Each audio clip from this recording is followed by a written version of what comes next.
What if I told you that somewhere out there in the universe, civilizations exist that are millions of years ahead of us, not just slightly advanced, not just more intelligent, but so far ahead that what we call science is to them what fire is to a newborn child. Now, imagine this, a silent night on Earth. Radio telescopes scanning the sky like endless searching eyes. Scientists sipping cold coffee in dim control rooms, watching static patterns that usually mean nothing.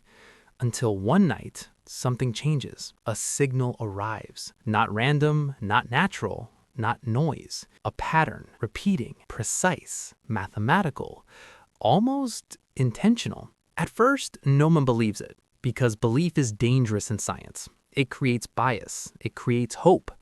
But hope is exactly what begins to grow, because this signal doesn't just come from space. It comes from a star system 94 light years away, and it carries structure that should not exist naturally. Welcome to HFY Legends. And today, we are asking the most terrifying question in human history. What if alien civilizations are not just real, but vastly more advanced than us? The signal that changed everything. In our story, humanity is still young in cosmic terms. We've only been broadcasting into space for a little over a century, a brief whisper compared to the 13.8 billion year age of the universe. But on a quiet night, an observatory detects something strange. A repeating pulse. Not like pulsars, not like quasars, not like any known cosmic phenomenon. It repeats in a sequence that matches prime numbers. 2, 3, 5, 7, 11. And then it evolves. It begins encoding mathematical constants, pi, Euler's number, patterns that require intelligence. One scientist whispers something no one wants to say out loud.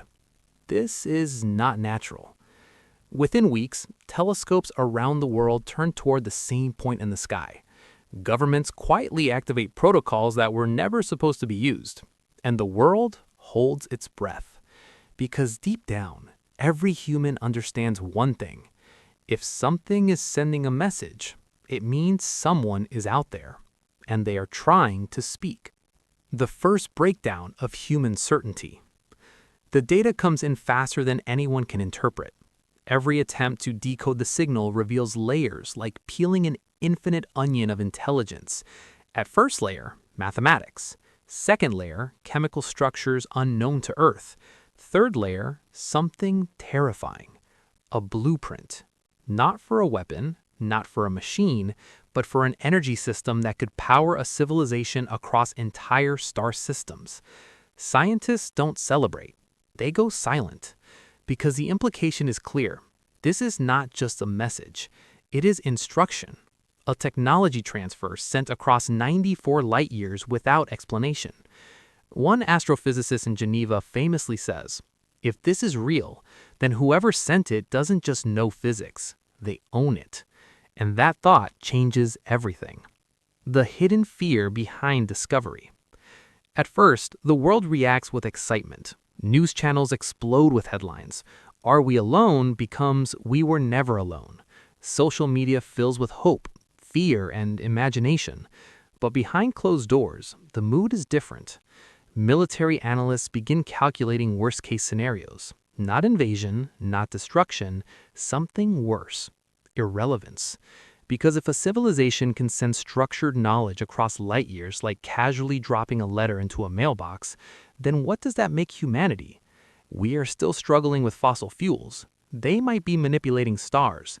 We are building rockets. They might be engineering space itself. A senior researcher in the United States reportedly said during a classified briefing, "It's not that they are ahead of us. It's that we might not even be the same category of civilization." That sentence is never made public, but it spreads anyway, because fear always finds a way out.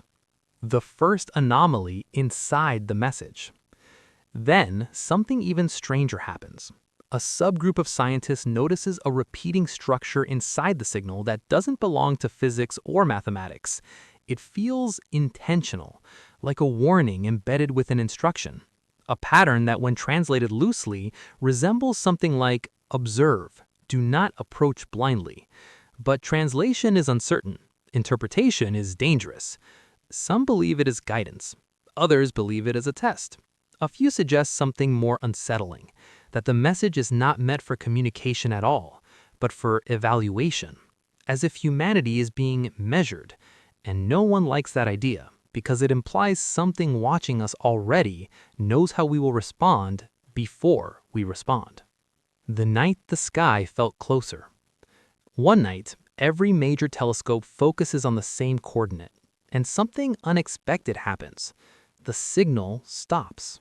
No warning, no fade, just silence, as if someone turned off a voice mid-sentence.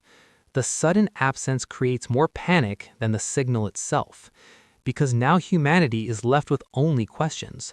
Who sent it? Why send it at all? And most disturbing of all, why stop? In the silence between stars, one young radio engineer working overnight says something that becomes legendary in scientific circles.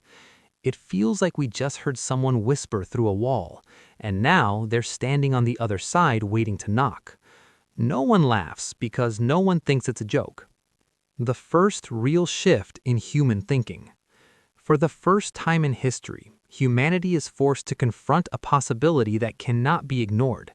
We are not the observers. We are the observed. Philosophers revisit ancient questions. Religions reinterpret cosmic significance.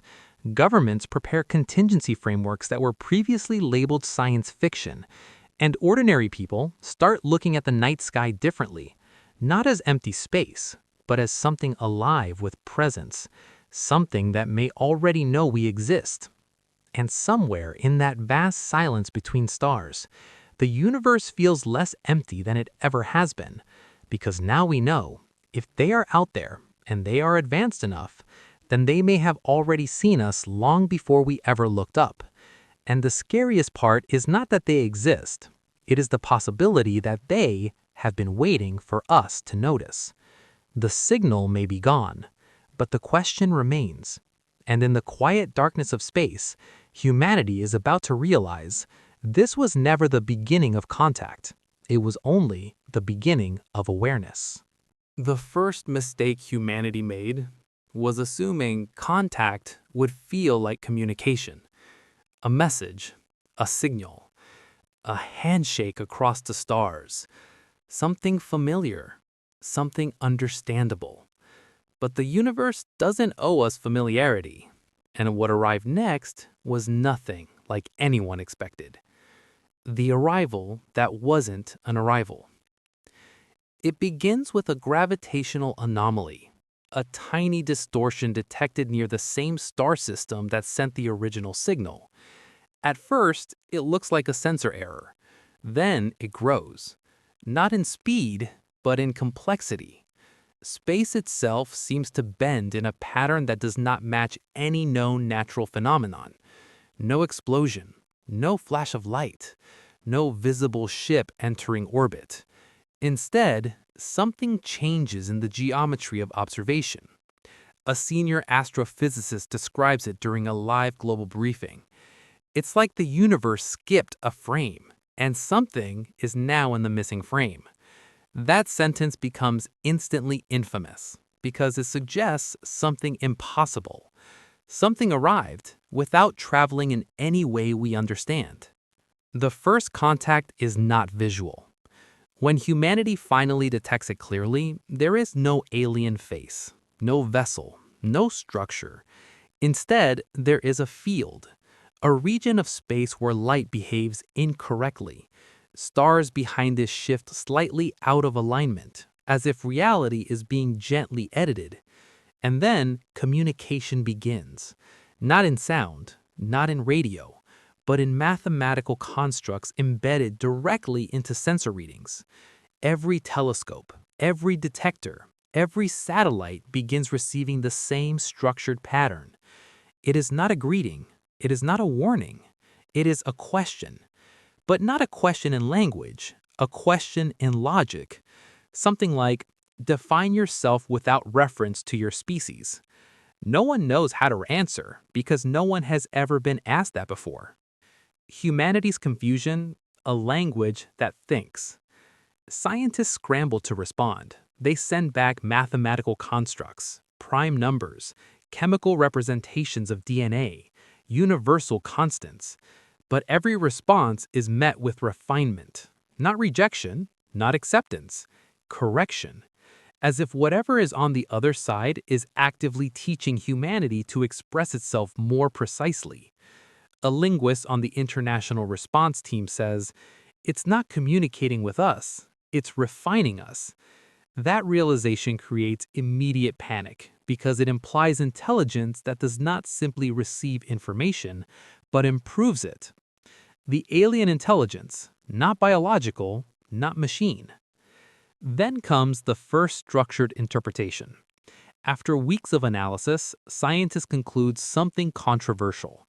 The entity is not a species, not in the biological sense, not in the machine sense. It does not appear to have physical form in any traditional way.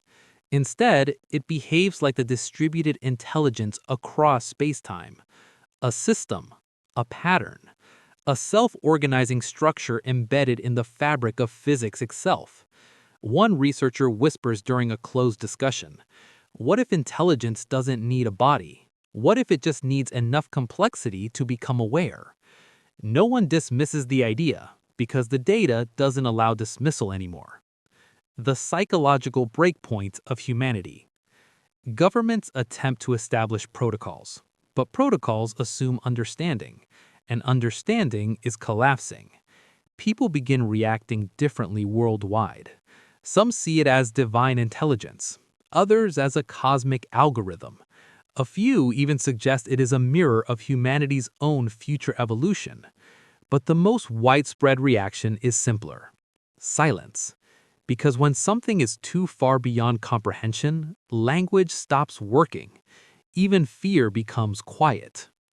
The impossible exchange begins.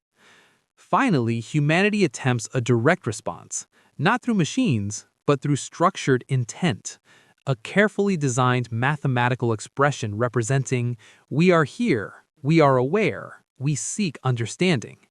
The reply comes almost instantly, faster than light should allow for any reaction. But physics is no longer behaving like a limitation. The answer is not a message. It is a reinterpretation of humanity's message, rewritten in a cleaner, more efficient form. And appended beneath it is something new: a projection, a simulation, a visual construct formed inside every receiving system, simultaneously. It shows Earth, not as it is now, but as it is seen from an external intelligence. And humanity sees something chilling. We are not the focus. We are a small part of a much larger structure, like cells in a body that has just become aware of itself. The philosophical shock. Philosophers break first, then scientists, then policymakers, because the message implies something devastating. We are not being contacted. We are being integrated into awareness. A senior theoretical physicist summarizes it in one sentence: "This is not first contact between civilizations. This is first contact between levels of intelligence." And that reframes everything, because now humanity is not meeting equals. We're meeting something that may not even recognize us as separate beings. The final communication before silence. Then, suddenly, the exchange pauses. The field near the star system stabilizes. The signals stop refining. Everything goes still again. But before complete silence returns, one final structured pattern arrives. Short, simple, untranslatable in emotional terms, but precise in mathematical structure. It resembles something like a statement of observation. Development phase acknowledged. No confirmation, no rejection, just classification. For the first time, humanity understands a terrifying possibility. We are not being invaded. We are not being judged. We are not even being contacted in the way we imagined. We are being observed as a developing system. And somewhere far beyond our comprehension, something has just finished its first assessment of us. not as individuals, not as nations, but as a species-level intelligence still in formation. And now the question is no longer, what do they want from us? The question becomes, what happens when we are no longer new to them? Because whatever comes next will not be the beginning of contact, it will be the beginning of response. After the classification arrived, the universe did something even more unsettling than contact. It waited, not in silence, but in patience, as if humanity had just been placed inside a system that no longer required immediate action, only observation over time. And that is when everything on Earth began to change. Slowly at first, then all at once. The new era, humanity under observation. There was no announcement, no global transmission, no final message from the unknown intelligence. Instead, the change revealed itself through patterns.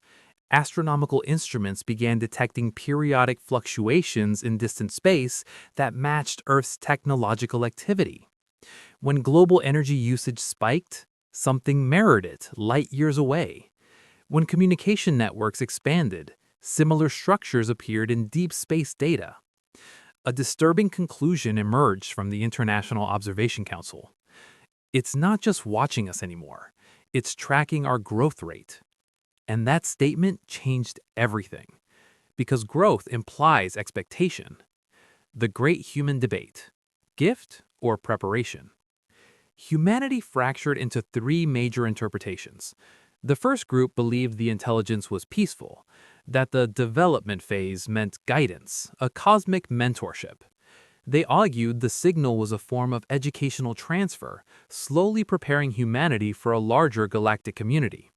The second group believed it was neutral, a scientific observer recording evolution, like humanity studying microbes. No intent, no emotion, just measurement. And the third group believed something darker, that humanity was not being guided, not being ignored, but being conditioned, prepared for something that had not yet arrived, something that required a certain level of intelligence to even be involved. And no one could prove any of them wrong. The technological acceleration that felt too fast. Then something unprecedented happened. Human innovation accelerated, not due to discovery alone, but due to inspiration embedded within physics itself. New equations began emerging in research papers worldwide, independently and simultaneously.